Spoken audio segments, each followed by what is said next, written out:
আপনাদের আরও একবার জানিয়ে রাখি, প্রেসিডেন্সি জেলে সিবিআইয়ের বিশেষ দল এবং সঞ্জয় রায়কে জিজ্ঞাসাবাদ, নমুনা সংগ্রহ, এই বিষয়ে বিস্তারিত জানবো আমাদের প্রতিনিধির কাছ থেকে। ফোন লাইনে রয়েছেন রিয়া মাঝি।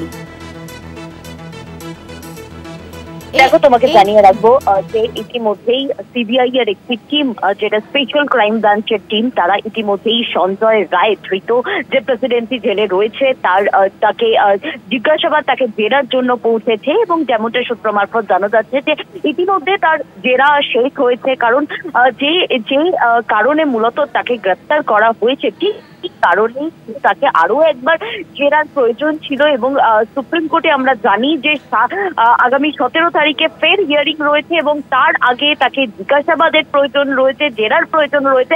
কারণ ইতিমধ্যে ডিএনএ রিপোর্ট থেকে আরম্ভ করে একাধিক রিপোর্ট এসেছে সিবিআই এর হাতে, সেই কারণের জন্যই মূলত তাকে জেরার প্রয়োজন ছিল। এবং একই সঙ্গে যে নমুনা এসেছে, যেটা একটা সূত্র থেকে জানা যাচ্ছে যে সেই নমুনায় বেশ কিছু জিনিস যেগুলো নতুন উঠে এসেছে, সেই কারণের জন্য কিন্তু মূলত তাকে জেরার প্রয়োজন ছিল। এবং সেই কারণের জন্য সিবিআই এর একটি টিম তারা গিয়েছে তাকে জেরা করার জন্য। ইতিমধ্যেই সেই জেরা কমপ্লিট হয়ে গিয়েছে বলে এমনটাই জানা যাচ্ছে।